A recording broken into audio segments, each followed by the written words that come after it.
ഇത് എവിടം വരുന്ന് പോകുന്നു ഞാനൊന്ന് നോക്കട്ടെ. അല്ലെ തന്നെ പറഞ്ഞോളൂ. എന്നാലും ആഭാസം എന്ന് വിളിച്ചല്ലേ? നല്ല മനുഷ്യണ്ടാ.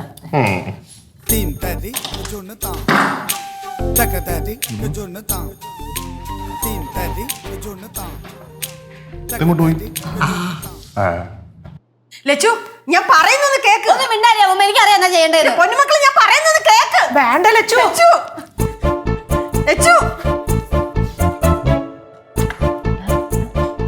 നിന്റെ പാസ്പോർട്ട്, നീ പാസ്പോർട്ട് ഉണ്ടെങ്കിലല്ലേ ദുബായിക്ക് പോവുള്ളൂ. ലച്ചു ചുമ്മാ വേണ്ടാട്ടോ. വേണമെന്നേ കുറച്ച് കൂടുന്നുണ്ട് ഇറക്കിപ്പോ. ഓ, നീ കാണിക്കുന്നതുകൊണ്ട് കുഴപ്പമൊന്നുമില്ല, ഞാൻ കാണിച്ചാ പ്രശ്നമല്ലേ? ഇപ്പൊ ശരിയാക്കി. ചേച്ചി ചേച്ചി ചേച്ചി വേണ്ട വേണ്ട. എങ്ങനെ വേണ്ട? ലച്ചു, നീ പറയണോന്ന് കേള്. നമ്മൾ വിചാരിച്ചില്ലാത്ത ആവാസനല്ലേ വേണം. ഇവൻ നല്ലവനാണ്. വഞ്ചകി, ദ്രോഹി, ഇത്രയും നേരം എന്നെ സപ്പോർട്ട് ചെയ്ത് നിന്നിട്ട് ഇപ്പൊ പ്ലേറ്റ് മാറ്റിയല്ലേ? നീ പറയണേന് പിന്നീട് കേദിക്കുവേ. ലച്ചു മോളെ, നീ ആവശ്യമില്ലാത്ത പണിയൊന്നും കാണിക്കല്ലേ. അപ്പൊ ഒന്ന് മിണ്ടാരി അമ്മേ, ഇതെന്തായാലും കത്തിക്കും.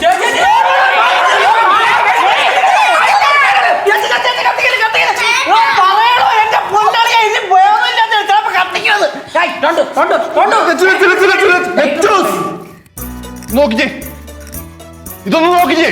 ഇത് നീയല്ലേ എന്റെ അടുത്ത് നിൽക്കണ കാര്യം? അതേതൊരു പട്ടി? പട്ടിയല്ല. കണ്ണോർ നോക്ക്. പുലി. പുലിയോ? ആ പുലിയുടെ പേരെന്താ? എന്താ? ആ എന്റെ ലച്ചു, ഇതാണ് യാറ.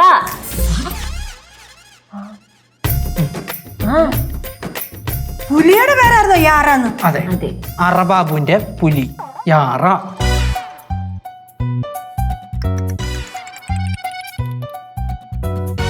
കേശോട്ടാ, എന്തോ കാര്യം?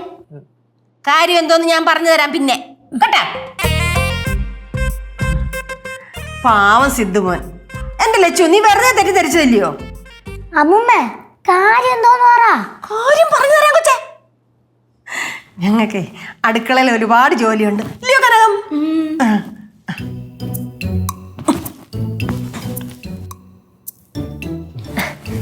കേശുവേ, എനിക്ക് കുറച്ച് ജോലികൾ ചെയ്യാനുണ്ട്. നമ്മുടെ മറ്റേ ആ കാര്യല്ലേ, അതെ നമ്മളന്ന് പറഞ്ഞു വെച്ചിട്ടേ. ലച്ചൂസേ, ചുമ്മാ കാര്യങ്ങൾ അറിയാതെ നീ എടുത്തു ചെയ്യാൻ നിൽക്കരുത് കേട്ടാ.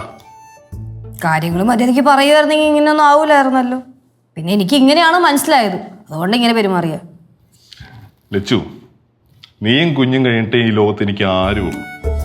നീ താൻ എൻ ഉലകം. ശരി, സോറി.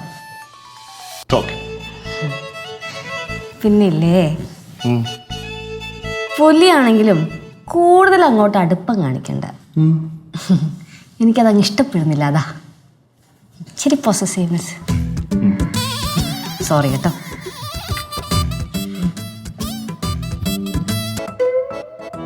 നോക്കല്ലേ, പോ.